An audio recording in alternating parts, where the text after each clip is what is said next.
तो PL/SQL is nothing but it is a combination of procedural language.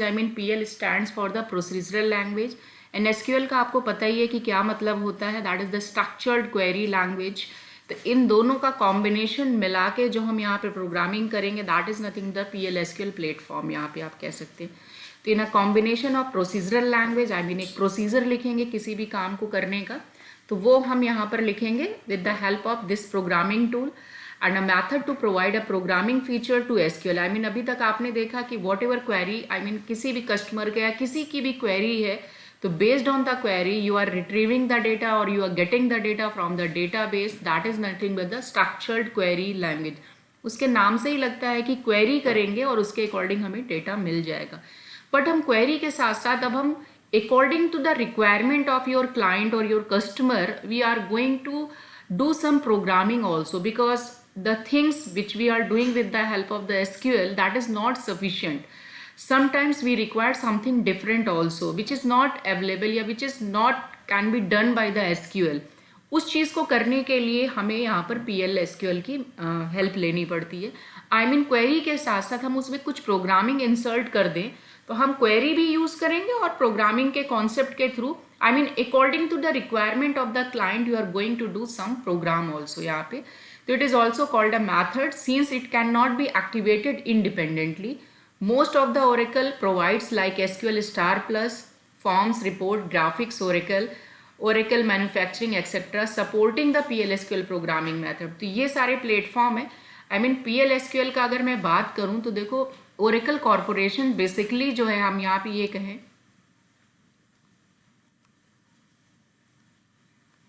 Oracle corporation, suppose करो ये Oracle का पूरा एक पैकेज है. जैसे सपोज करो टूर्स एंड ट्रेवल्स वाले पैकेज ऑफर करते हैं, तो this is nothing but the Oracle. अगर आप परचेस करते हो तो इस पर Oracle के अंदर आपको यहाँ पर 3 चीज़ें मिलती है. एक तो SQL का इंजन होता है, दूसरा PL/SQL का इंजन होता है, तीसरा जो है वो यहाँ पर SQL स्टार प्लस कहते हैं. यहाँ पे ये मैं बता रही हूँ, यहाँ पे ये 3 चीज़ों का हमें एक पूरा पैकेज मिलता है. Whenever we buy this software from this Oracle corporation you will get this 3 things automatically आपके पास आ जाता है. अब यहाँ पे SQL आपने ऑलरेडी रन करके देखा है चला के. नाउ ये हम पढ़ने जा रहे हैं PL/SQL. This is also engine, आप कह सकते हैं. एक SQL इंजन है, दूसरा PL/SQL इंजन है, तीसरा ये हमारे पास एक प्लेटफॉर्म है. जैसे आप कहते हो कि आपके सिस्टम पे आपने जावा इंस्टॉल कर लिए, Oracle इंस्टॉल कर लिए. अगर आप सिस्टम परचेस करते हो तो ये एक डब्बा आया. यू कैन से आपका जो हार्डवेयर है that is only the hardware. केवल ये आपका सर्किट बनने से आपका लैपटॉप काम नहीं करता, बल्कि उसमें आप क्या करते हो, उस लैपटॉप को चलाने के लिए सबसे पहले एक प्लेटफॉर्म प्रोवाइड करते हो. That is you called the operating system. Operating system क्या है, आप कह सकते हो एक सॉफ्टवेयर, एक टूल है which interact with the user as well as the hardware also. वो दोनों लोगों से बात करने का एक जरिया है. यानी हार्डवेयर से कैसे कम्युनिकेट करना, आप बोलते हो, हार्डवेयर थोड़ी समझता है. Via the operating system your hardware understand your language. तो हार्डवेयर को चलाने के लिए आपने एक OS डाला. OS आपके लिए एक प्लेटफॉर्म का काम कर रहा है. ऑपरेटिंग सिस्टम है. अगर आपके पास ऑपरेटिंग सिस्टम नहीं तो आप कोई टूल नहीं चला सकते. इवन आप फ़ोन खरीदते हो एंड्रॉयड, तो आप बोलते ना कि कौन सा OS डाल रखा, एंड्रॉयड है, मैक है, जिसके पास जैसा फ़ोन है. तो ये हमारे लिए एक प्लेटफॉर्म होता है. उस प्लेटफॉर्म पे आप डिफरेंट एप्लीकेशन इंस्टॉल करते हो. तो यहाँ पे भी क्या है, Oracle अगर आप डायरेक्टली लेते हो तो SQL PL/SQL ऐसे नहीं चला पाते, बल्कि हमारे पास एक प्लेटफॉर्म होना चाहिए जिसपे हम चला पाएँ इसके पैकेज को. तो PL/SQL क्या है, यहाँ पर SQL स्टार प्लस जो है वो हमारे लिए एक एनवायरनमेंट का काम करता है. लाइक यहाँ पर जैसे हमारे लिए OS है किसी भी एप्लीकेशन को चलाने के लिए. बिना OS के इवन Oracle भी नहीं चलेगा. Oracle भी इस एप्लीकेशन पे आया, लेकिन इस एप्लीकेशन के लिए हमने एक एनवायरनमेंट क्रिएट किया जहाँ पर SQL एंड PL/SQL के प्रोग्राम्स को हम रन कर पाए. दैट मीन्स यहाँ पे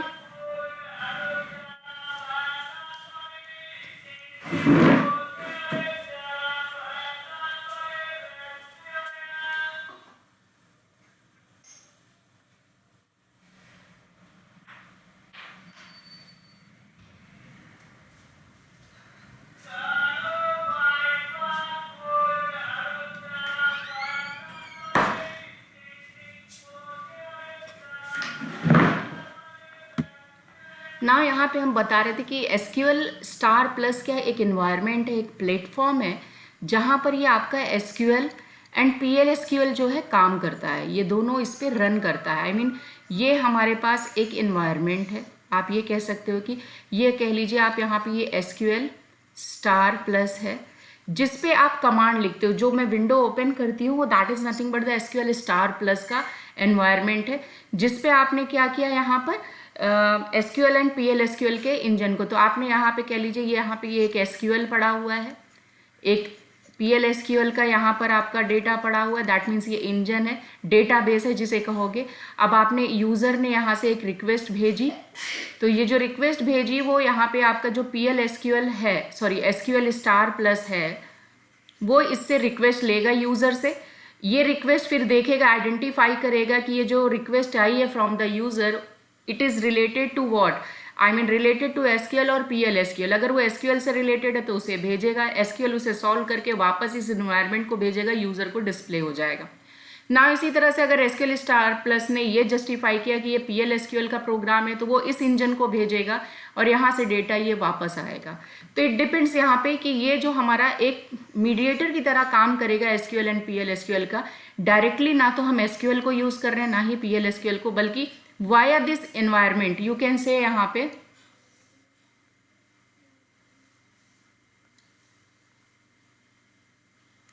ये जो आपको इन्वायरमेंट यहाँ पे मिल रहा है, this is nothing but the, आप ये कह सकते हो ये SQL स्टार प्लस का है। यहाँ पे ये एनवायरमेंट, इसके ऊपर जो हम लिख रहे हैं, यहाँ से जब हम यहाँ पे दोनों काम करेंगे, SQL का भी PL/SQL का, ये जस्टिफाई करेगा और फिर आपको ये उस डेटाबेस के पास या इंजन के पास भेज देगा, वहाँ से डेटा आपका रिप्लाई होगा।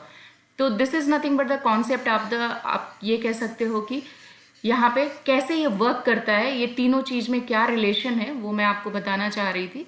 Now again come to this PPT। तो this is nothing but the concept of कि SQL क्या है, PL/SQL क्या है एंड SQL स्टार प्लस क्या है। Since PL/SQL is developed by the Oracle Corporation, so it may not be supported by other RDBMS products like SQL Server, Sybase, ये जितने भी हैं इनमें आपको ये चीज़ें नहीं मिलेंगी। दैट मीन्स आप यहाँ पर PL/SQL की प्रोग्रामिंग नहीं कर पाएंगे।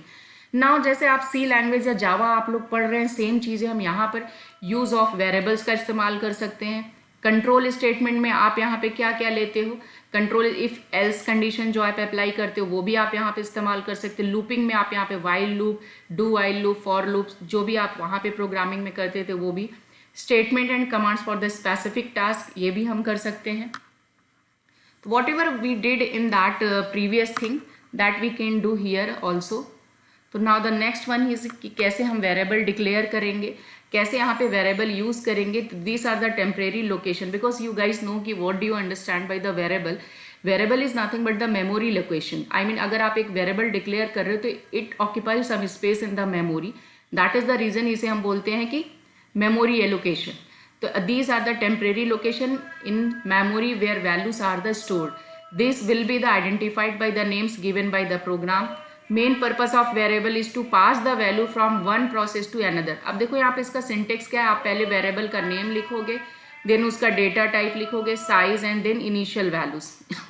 तो इनिशियल वैल्यू सपोज जैसे आप लिखते हो ना कि यहाँ पे आप पहले क्या लिखते थे, इंट x इक्वल टू 5 आपने डाल दिया यहाँ पे, तो यानी कि x की, ये जो नॉर्मल हम C लैंग्वेज या जावा में वेरिएबल डिक्लेयर करते हैं, बट यहाँ ओरेकल में थोड़ा डिफरेंट होगा। पहले आप वेरिएबल का नाम लिखोगे, सपोज आपने x लिखा, x का डेटा टाइप आपने लिखा यहाँ पे वर्कर, क्योंकि डेटा टाइप ऑलरेडी आपने देखा होगा वर्कर। 2 आपने लिखा, साइज आपने यहाँ 10 बता दिया, देन आपने कॉलन लगा दिया और जो भी इनिशियल इक्वल टू लगाओगे, देन मान लीजिए यहाँ 5 लिखा। तो इस तरह से आप यहाँ पे डिक्लेयर करोगे, डिक्लेयर हो जाएगा। तो ये आपका जो ये कॉलन और इक्वल टू जो है ये असाइनमेंट ऑपरेटर, यहाँ कॉलन के साथ असाइनमेंट ऑपरेटर लगेगा। अगर आप इक्वल टू लगाओगे केवल तो ये काम नहीं करेगा ना। आप अगर वैल्यू असाइन नहीं करना चाहते हो तो भी आप यहाँ पे केवल वेरिएबल को डिक्लेयर कर सकते हो, डेटा टाइप मेंशन करके, और बाद में वैल्यू को असाइन कर सकते हो। जिस तरह से नॉर्मली हम वेरिएबल को डिक्लेयर करते हैं, सेम वी कैन यूज, थोड़ा सा लिखने का तरीका बदल जाएगा, नथिंग एल्स।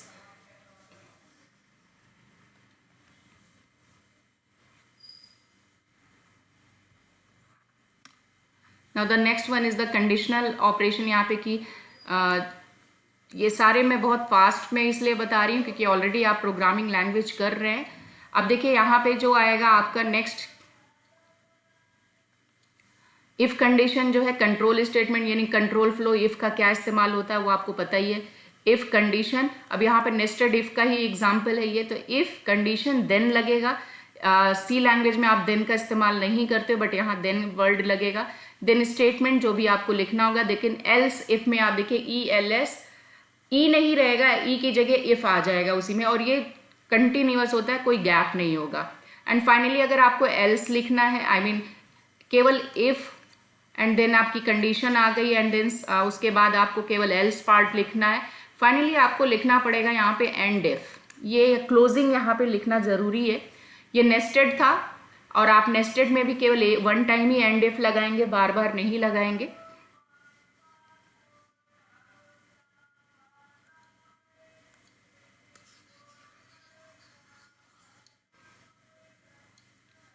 नाउ नेक्स्ट यहाँ पे लूपिंग स्टेटमेंट में मैंने अभी आपको बताया था, एक तो फॉर लूप होगा, दूसरा यहाँ पे आपका वाइल लूप है, ये दो इस्तेमाल करोगे आप लूप।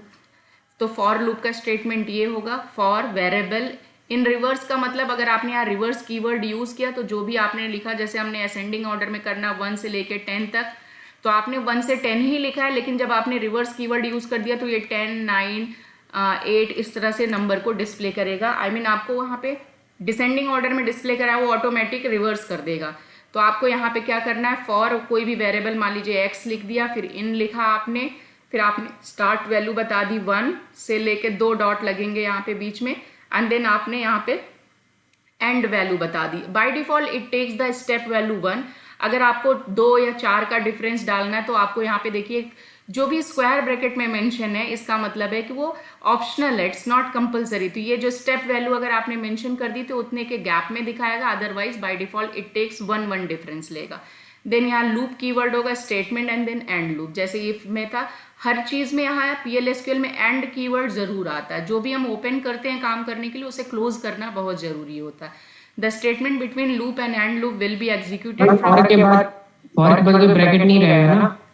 फॉर के पहले ब्रैकेट नहीं होगा, बस देखो मैं लिख रही हूँ यहाँ पर for x in, reverse keyword optional है आपका, तो एक्स इन लिखा, देन आप लिखेंगे 1 डबल डॉट 10 लिख दिया आपने, तो ये होगा। उसके बाद फिर लूप स्टार्ट करोगे, फिर जो भी स्टेटमेंट लिखना है एंड देन एंड लूप होगा, कोई ब्रैकेट नहीं होगा।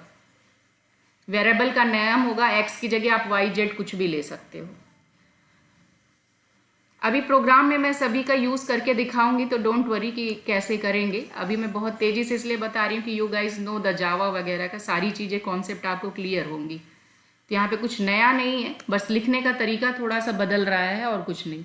वाइल लूप भी देखिए, वाइल है, लूप एंड एंड लूप है, इसमें वाइल के साथ कंडीशन लगेगा और उसके बाद ये वाइल लूप का है। अब देखो जो मेन चीज़ हमारा स्टार्ट हो रहा है PLSQL का, बाकी वो बेसिक प्रोग्रामिंग थी। Just wait here, if I have some program then I will show you here.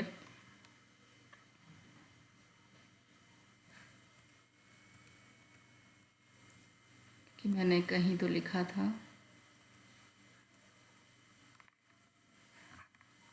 Cursor का आ गया। ओके, लग रहा है ये ओल्ड वर्जन है मेरी, अपडेटेड वर्जन नहीं है।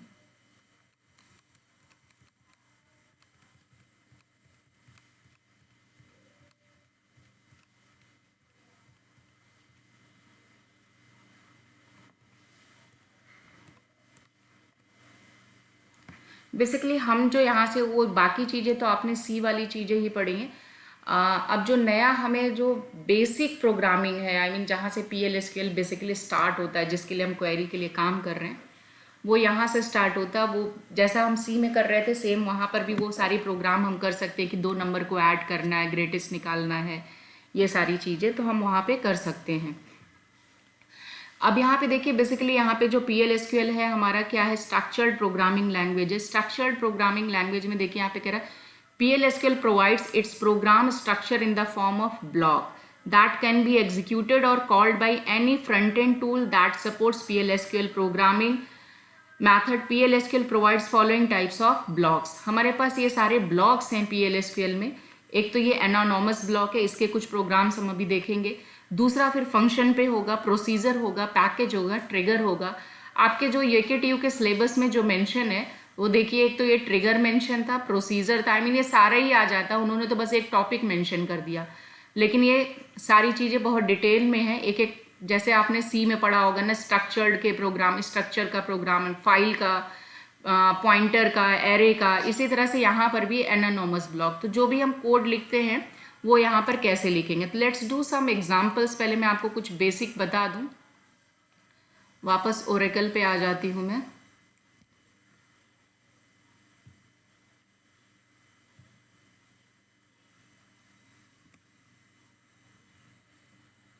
कि यहाँ पे हम कैसे करेंगे, मैं लिख रही हूँ यहाँ पे। 2 सेकंड, ये सिस्टम थोड़ा सा हटा देंगे।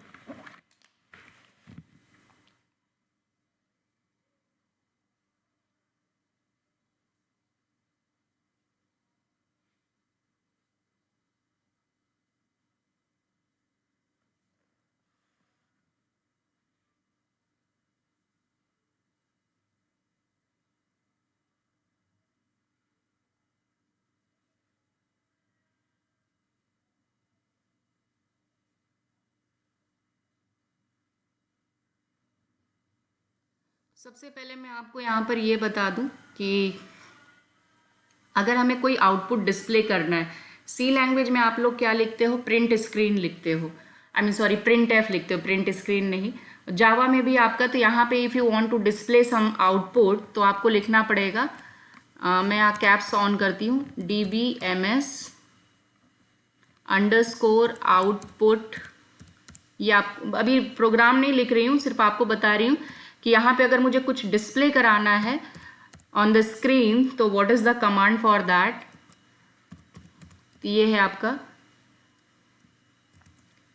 ये लिखोगे आप DBMS output dot put line, put underscore line, दोनों में ध्यान देना। यहाँ पे DBMS underscore output then dot put underscore line, then bracket में जो भी आपको लिखना है यहाँ पर आप सिंगल कोट्स में या डबल कोट्स में आप जो भी लिखोगे वो यहाँ पर डिस्प्ले हो जाएगा। अभी देखो ये रन करेंगे तो एरर आएगा क्योंकि ये किसी का पार्ट नहीं है, आई मीन जस्ट मैंने कमांड आपको मेंशन किया। Suppose I want to add 2 variables और उसकी वैल्यू जो है तीसरे वेरिएबल में हमें स्टोर करना है। तो सबसे पहले अभी जो एनानोमस ब्लॉक जो होता है वो हम देखते हैं। अभी मैं बताऊंगी, पहले आपको 2 नंबर को ऐड करके सेव। तो सबसे पहले हम डिक्लेयर सेक्शन लेते हैं। यहाँ पे मैंने डिक्लेयर किया, आई मीन डिक्लेयर सेक्शन ये बताता है कि whatever the variables you are going to use in the program that you have to declare in this section. Suppose मैंने एक वेरिएबल x लिया और इसका डेटा टाइप हमने यहाँ पे इंटीजर ले लिया, आप स्मॉल में भी लिख सकते हो इंटीजर, अदरवाइज आप यहाँ पर नंबर का इस्तेमाल कर सकते हो। यहाँ पे आप जो कीवर्ड यूज़ करते थे आप नंबर ले सकते हैं।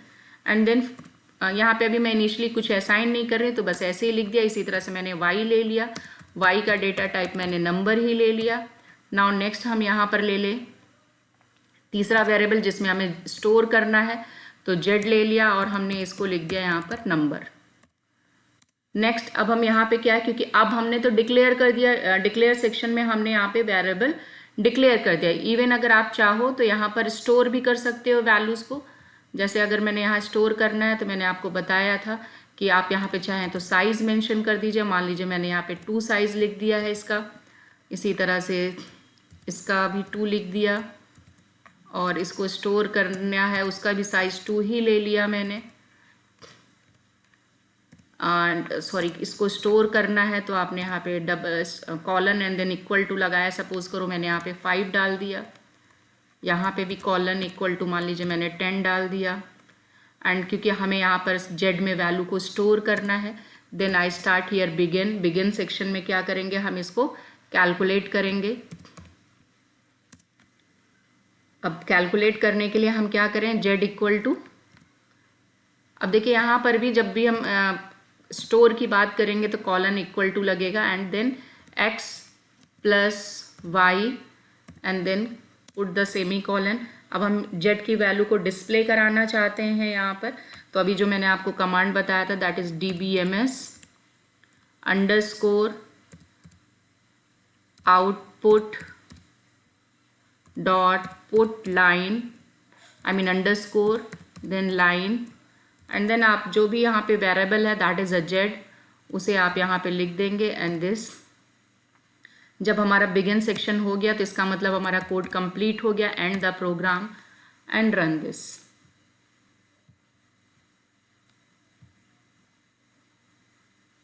आंसर देखिए आपके स्क्रीन पे आ रहा होगा, यहाँ पे दिख रहा होगा. That is nothing but the 15 statement process successfully करके आ गया.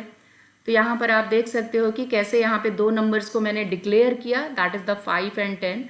एंड यहाँ पर उसको जैसे आप नॉर्मली सी में भी लिखते हैं, बट आपको नई चीज़ यहाँ पे क्या लिखी, ये डिक्लेयर सेक्शन है, एक बिगिन सेक्शन है, तीसरा जो है इस प्रोग्राम का क्लोजिंग है. That means starting, then beginning में आप एग्जीक्यूशन पार्ट को लिखोगे, डिक्लेयर सेक्शन में आप जो भी वेरिएबल्स डिक्लेयर कर रहे हो वो आप डालोगे, एंड एग्जीक्यूशन में आप देख रहे हैं कि जो भी मैनिपुलेशन कर रहे हैं, that means z equal to x plus y आपने करा.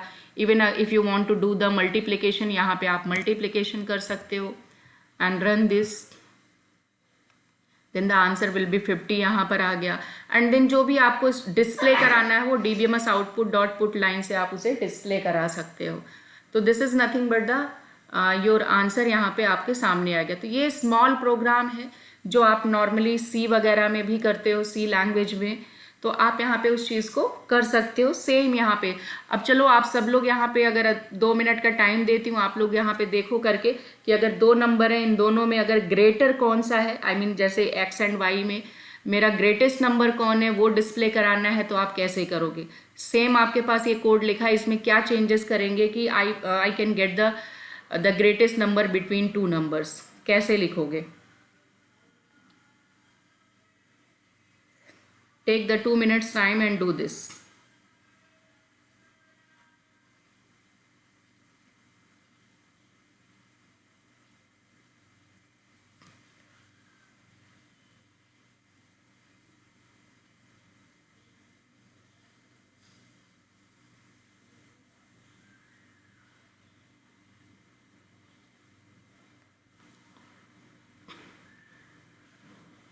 यहाँ पे आपको कुछ नहीं करना है,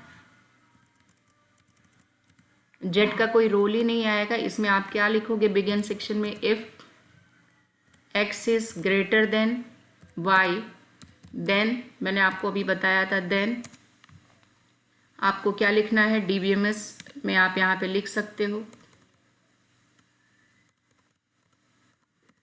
जो भी आपका ग्रेटेस्ट है, आप यहाँ पे प्रिंट करा सकते हो. तो आप यहाँ पे लिख सकते हो, सिंगल कोट्स लगाओगे, द ग्रेटेस्ट नंबर इज, मान लीजिए मैंने यहाँ कॉलन लगाया और किसकी वैल्यू आ जाएगी, दैट मीन्स यहाँ पे सिंगल कोट क्लोज करना है. अब देखिए यहाँ पे टेक्स्ट के साथ अगर वेरिएबल की वैल्यू डिस्प्ले करानी है तो ये डबल पाइप आपके सिस्टम पे होता है, ये पाइप वाला सिंबल, इसे कॉन्कैटिनेशन बोलते हैं. इसको लगाओगे and then write here x, कि मैंने लिखा कि अगर ये कंडीशन सही तो एक्स की वैल्यू बड़ी होगी, तो मैंने लिखा the greatest number is x लिख दिया. अब एक्स जो भी होगा वो आ जाएगा, तो यहाँ पर ये आ जाएगा. नेक्स्ट यहाँ पर एंटर करेंगे, एल्स अगर ये सही नहीं है तो फाइनली क्या होगा, मैं इसी को कॉपी कर लेती हूँ.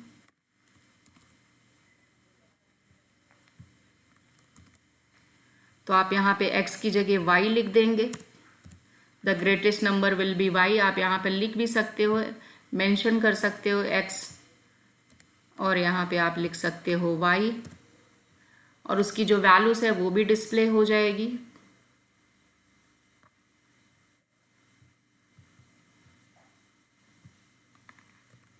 और एंड ऑफ द प्रोग्राम है ही है. अब यहाँ पे आपका जेड का कोई रोल नहीं, तो आप चाहे रहने दो या उसे डिलीट कर दो. और एक्स एंड वाई में ऑलरेडी वैल्यूज है, आप कीबोर्ड से भी ले सकते हो. लाइन नंबर 12 में एरर है, एनकाउंटर द सिंबल सेमीकोलन.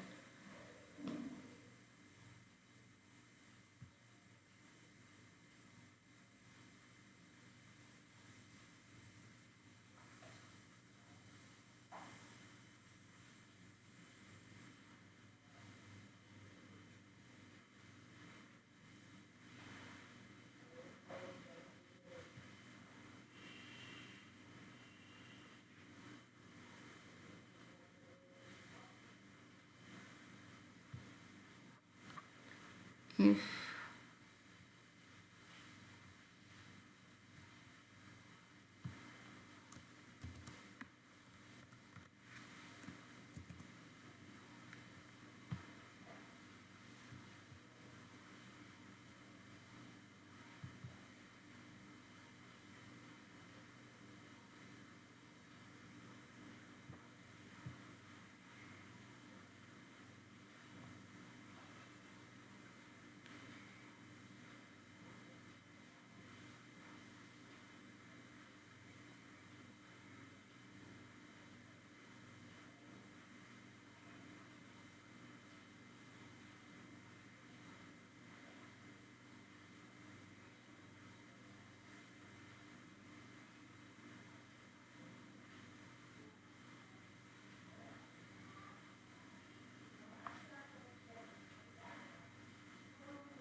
या इसमें एक चीज़ मिसिंग हो गई, दैट इज़ हमने इफ़ को ओपन किया था तो एंड इफ़ आएगा, वो रह गया था यहाँ पे सेमी कॉलन।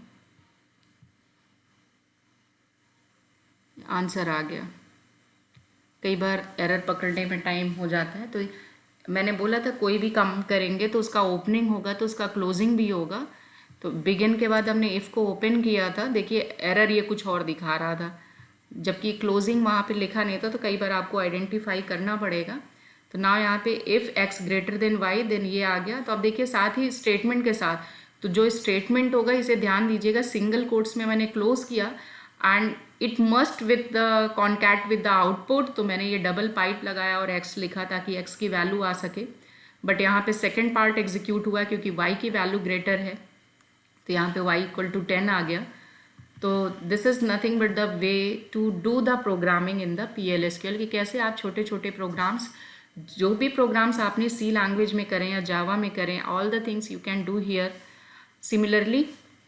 बट बेसिकली यहाँ पे जो हम देख रहे थे कि जो मेन पार्ट है हमारा, जो क्वेरी के अकॉर्डिंग हम डेटा को रिट्रीव करें with the help of the programming, वो क्योंकि what ever programming you know, जो भी छोटे छोटे prime number, factorial number, anything you can do here, तो आप वो सारी प्रैक्टिस यहाँ पर आप कर सकते हैं। कैसे लिखना है वो मैंने आपको यहाँ पे 2 एग्जाम्पल के थ्रू बता दिया। हाँ, एक रह गया कि अगर मुझे कीबोर्ड के थ्रू कोई वैल्यू लेनी है तो हम कैसे लेंगे, उसके लिए यहाँ पर देख लेते हैं कि कैसे हम यहाँ पर कीबोर्ड के थ्रू वैल्यूज़ को लेंगे।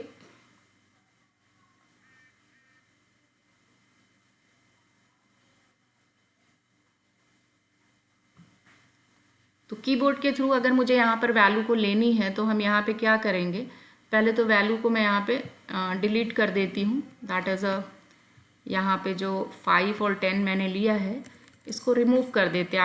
I am taking the value from the keyboard, तो उसके लिए हम क्या करेंगे वो देखेंगे। अब यहाँ पे डिक्लेयर सेक्शन में केवल हम वैल्यू को डिक्लेयर करेंगे, इसमें वैल्यू को असाइन नहीं करेंगे। वैल्यू को असाइन करने के लिए हम बिगिन सेक्शन में जाएंगे और बिगिन सेक्शन में हम फिर वहाँ पे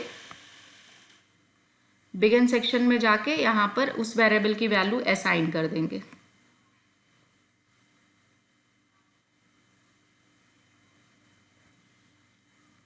तो अब देखिए यहाँ पे जो वेरिएबल है हमारा क्या है, x है, तो x इक्वल टू हम लिखेंगे तो colon equal to and then put the here ampersand, ampersand लगा देंगे और आप चाहो तो x ही लिख दो यहाँ पर, then put the comma, I mean ताकि पता रहे कि जब वो कीबोर्ड आपसे आस्क करे, पूछे कि enter the value for x, तो यू अंडरस्टैंड कि x की पूछ रहा है कि y की। देन आई विल टेक यहाँ पे y colon equal to and then mark the ampersand and y end this. तो ये देखिए यहाँ पे क्या है कि आपने जैसे सी में लेते थे ना, जब आप स्कैनफ करते थे तो वहाँ एम्फा साइन लगाते थे, तो इसका मतलब है कि वो वैल्यू कीबोर्ड से लेगा आपको हर टाइम जब रन करोगे। तो अब देखो यहाँ पे ये पूछेगा हमसे encounter the symbol एम्फासाइन,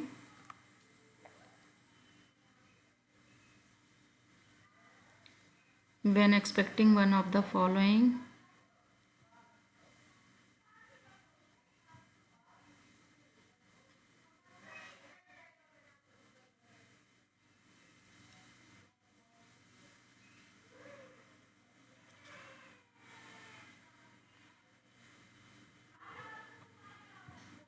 पिछली बार भी इशू आया था।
एरर आ रही है।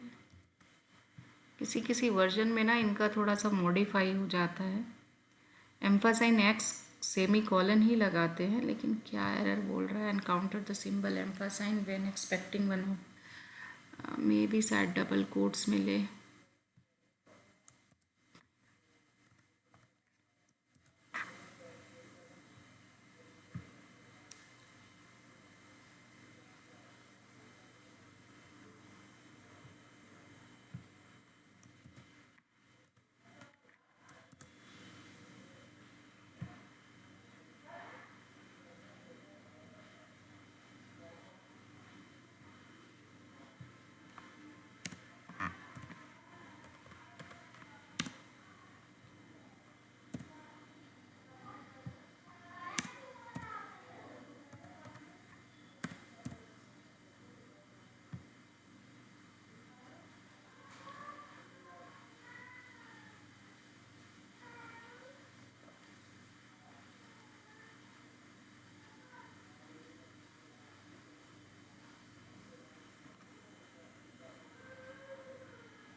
आई विल चेक दिस, क्यों नहीं आ रहा, लेकिन यही तरीका होता है, इसको रन करोगे तो आपका यहाँ पर ये आंसर आता है कि enter the value for x, enter the value for y, then whatever data you provide here.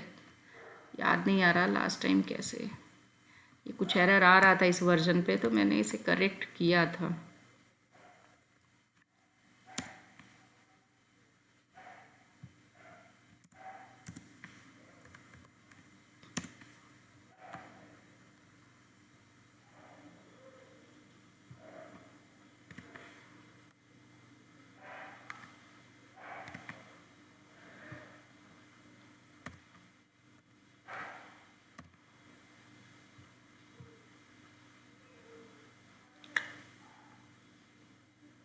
I will check then I will tell कि कैसे इनपुट लेना है। इसमें कुछ चेंजेस हो गया है इस लेटेस्ट वर्जन में जो कि क्लियर नहीं हो रहा है।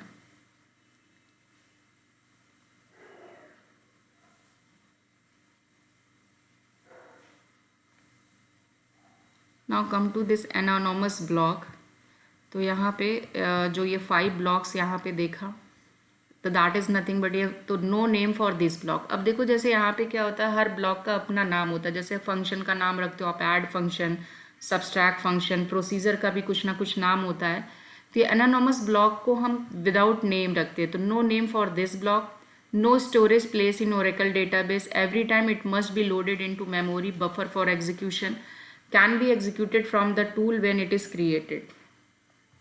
ना यहाँ पे देखिए नेक्स्ट जो है आपका, इसको कैसे डिक्लेयर करते हैं। अभी अभी प्रोग्रामिंग में हमने देखा कि इसके 4 सेक्शन होते हैं। दैट इज़ द डिक्लेयर, ये भी ऑप्शनल होता है, आप चाहो ये डिक्लेयर कीवर्ड डालो या ना डालो, उसके बिना भी काम करेगा।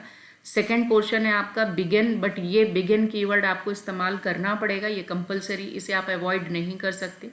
Then the third one is exception, this is also exception, I mean optional case है, आप चाहो तो एक्सेप्शन लिख सकते हो। Suppose sometimes we do the programming and वहाँ पर आपने लिख दिया डिवाइड बाई 0, तो divide by 0 is nothing but ये इनफाइनाइट लूप में चला जाएगा। तो आप जावा में पढ़ चुके हैं कि एक्सेप्शन केस भी आप डिफाइन कर सकते हैं, इस तरह से बहुत सारे हैं।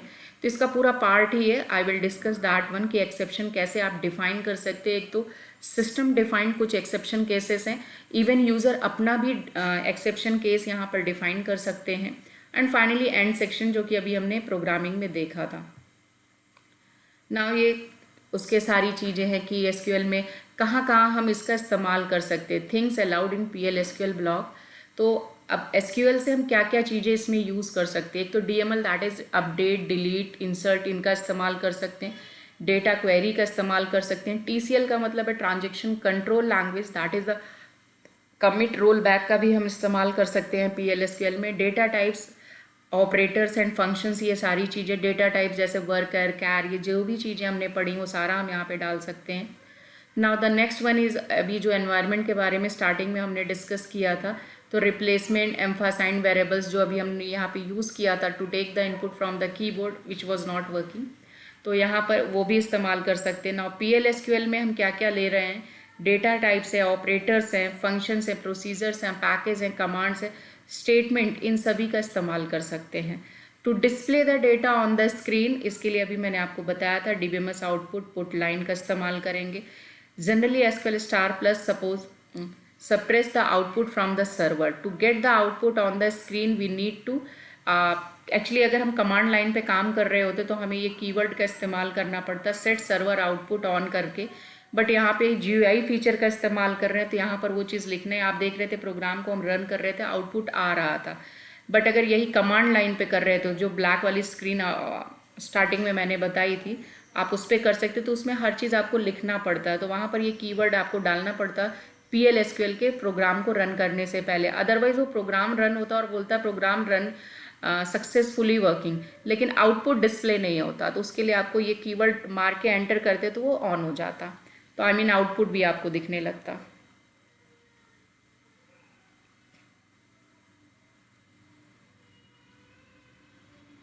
ये देखिए यहाँ पे यही लेते हैं, जैसे वेरिएबल नेम, वेरिएबल का नाम और उसका साइज, फिर ये आपने इनपुट करा दिया, ये वर्क नहीं कर रहा है, जबकि कमांड यही होता है जो ऑलरेडी लिख रखा था। वर्जन बदलने के साथ साथ चीज़ें बहुत बदल जाती हैं यहाँ पे। तो नेक्स्ट यहाँ पर वो सारी चीज़ें हैं जो आपने SQL में देखी है, मैंने लिखा ही था आपको सिंटेक्स सेलेक्ट स्टार। अब देखिए यहाँ पे क्या है, एक प्रोग्राम के थ्रू मैं आपको बताऊंगी कि यहाँ पे सबसे पहला जो प्रोग्राम होगा जो PL/SQL का एनानोमस ब्लॉक में जो हम काम करते हैं, तो होता क्या है कि देखो सेलेक्ट स्टेटमेंट से अगर हम स्टार्ट करें, वो तो बेसिक प्रोग्रामिंग थी जो मैंने आपको बताया कि आप आर्मस्ट्रॉन्ग नंबर, प्राइम नंबर, इन सब का छोटे छोटे प्रोग्राम आप रन कर सकते हो, लाइक बेसिक प्रोग्रामिंग। बट अगर मुझे अब with the help of the query हम प्रोग्रामिंग में लाना चाहते हैं, क्वेरी को हम प्रोग्राम करना चाहते हैं, तो सबसे पहला जो प्रोग्राम हमारा बनेगा that is the select statement. Select statement यहाँ पर हम लेंगे, तो सेलेक्ट स्टेटमेंट के केस में हम यहाँ पे क्या करेंगे, जस्ट होल्ड डाउन,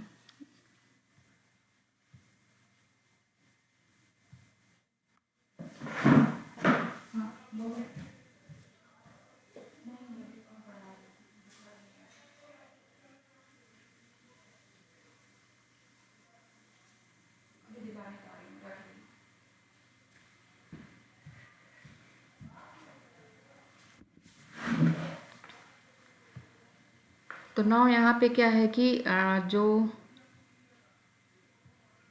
एनानोमस ब्लॉक में हमें अगर यहाँ पे सेलेक्ट स्टेटमेंट की अगर हम बात करें, तो select statement has one additional clause, इसमें इनटू कीवर्ड यूज़ करना पड़ता है, क्योंकि हम जो भी डेटा SQL इंजन से रिट्रीव करेंगे उसको कहाँ इंसर्ट करेंगे, आई मीन कहाँ उसे पुश करेंगे, that is nothing but the PL/SQL के प्रोग्राम में।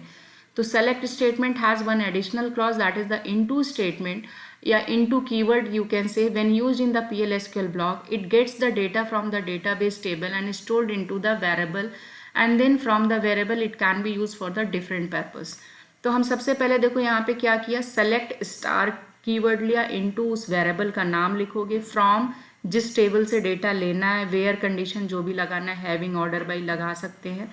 अब देखो जब भी हम क्वेरी से कोई भी स्टेटमेंट हम रन करते हैं, तो either that query display the single record, okay, I will do here, then you will understand। select star from EMP मैंने यहाँ पर किया और इसे रन किया,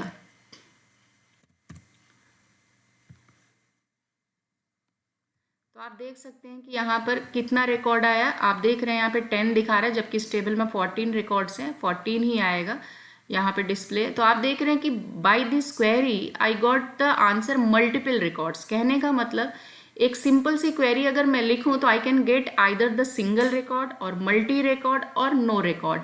suppose if I write here select star from EMP, आपने इससे देखा तो मल्टी रिकॉर्ड्स आया। Again if I write where DPT number equal to 10, मैंने यहाँ पर एक कंडीशन अप्लाई कर दिया, तो आप देख लीजिए कि यहाँ डिपार्टमेंट नंबर कितना आ रहा है, 3 पर्सन का डेटा, यानी ये मोर देन 1 हुआ, तो इसका मतलब है मल्टी रिकॉर्ड आ गया। अगर मैंने यहाँ पर लिख दिया डिपार्टमेंट नंबर 40, सेम क्वेरी है, बस मैंने लिख दिया 40। देखिए क्वेरी रन कर रही है, but by this running query I got only one answer, जो कि लिखा क्या है यहाँ पे, नो डेटा फाउंड। इसका मतलब हमारा क्वेरी प्रॉपर रन कर रहा है, बट मुझे कोई रिजल्ट नहीं मिल रहा है। तो जब भी हम किसी क्वेरी को रन करते हैं, माइंड में ये चीज़ रखिएगा कि अगर हम क्वेरी को रन करते हैं तो either we get the 0 record और 1 रिकॉर्ड और मल्टी रिकॉर्ड। इन 3 के अलावा ज़्यादा ऑप्शन नहीं हो सकते। या तो कुछ भी नहीं मिलेगा, या एक मिलेगा, या मल्टी मिलेगा। एक, जैसे अगर मैं कहूँ किसी डिपार्टमेंट में केवल एक ही एम्प्लॉय काम कर रहा है तो वहाँ पे एक मिलेगा। जैसे अगर मान लीजिए यहाँ पर मैं डिपार्टमेंट नंबर की जगह ई नेम कर दूँ यहाँ पर, और ई नेम में मैंने यहाँ पे डाला एम्प्लॉय नंबर 7768 करके, कोई एम्प्लॉय है शायद, नहीं है, कोई रिकॉर्ड नहीं है, सॉरी एम्प्लॉय नंबर होगा, ई नंबर, एमपी नंबर है, not the E name, employee number this, no data found. इसका मतलब कुछ और होगा, 7839 है, 7839 हो सकता है।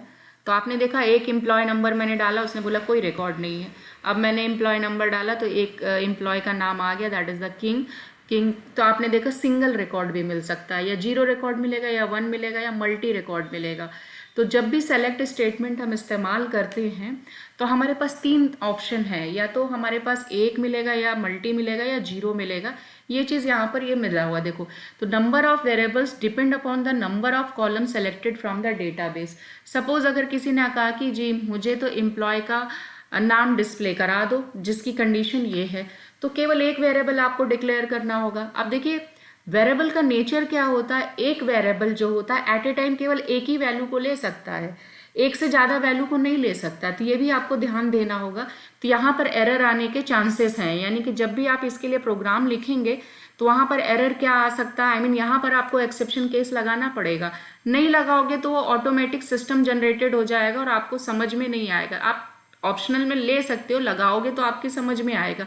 आप एक प्रॉपर मैसेज वहाँ पे डिस्प्ले करा सकते हो कि सपोज करो अगर उसे डेटा सिंगल मिला तो वेरिएबल काम करके आपको डिस्प्ले करा देगा। अगर उसे 0 मिला तो आप वहाँ पे एक प्रॉपर मैसेज लिख सकते हो एक्सेप्शन केस में कि if no records found then display there is a no employee exist based on this employee ID. अगर मैनी रिकॉर्ड्स फाउंड हो गया एक एम्प्लॉय के नंबर पे तो आप लिख सकते हो there are many records found in this. जब सिंगल मिले तो उसे आपने डिस्प्ले करा लिया, क्योंकि हमारा टारगेट है कि अगर एक मिला तो एक के लिए ही एक वेरिएबल में एक वैल्यू स्टोर कर सकते। तो इस वाले में प्रॉब्लम क्या आई थी, सेलेक्ट स्टेटमेंट में ये प्रॉब्लम आई थी कि if I am getting the, जैसे डिपार्टमेंट नंबर 10 डाला, वहाँ पे 3 एम्प्लॉय थे, ये किसी एक को डिस्प्ले कराएगा, बाकी 2 को नहीं कराएगा, बल्कि कराएगा ही नहीं, एरर मैसेज दे देगा कि मैनी रिकॉर्ड्स फाउंड करके मैसेज आ जाएगा, तो वहाँ पे डिस्प्ले नहीं होगा। पर हम ऐसा नहीं चाहते कि भैया अगर मैनी रिकॉर्ड्स है तो वो भी तो दिखा दो, कौन कौन है उनको दिखा दो। पर सेलेक्ट स्टेटमेंट में फ्लॉ था, ये डिसएडवांटेज था जिसकी वजह से ये फेल हुआ। इसके बाद आया कर्सर। इसमें कर्सर ने इस प्रॉब्लम को सॉल्व किया कि अगर मैनी रिकॉर्ड्स आ रहा है तो आप वहाँ पे मैनी रिकॉर्ड्स को डिस्प्ले कर सकते with the help of single cursor. तो that is the concept of the cursor to get the multi records. तो नेक्स्ट क्लास में इसके आगे कंटिन्यू करेंगे विथ प्रोग्राम इसका। मैं यहाँ पे स्टॉप कर रही हूँ। तो एटलीस्ट आप लोग इसे एक बार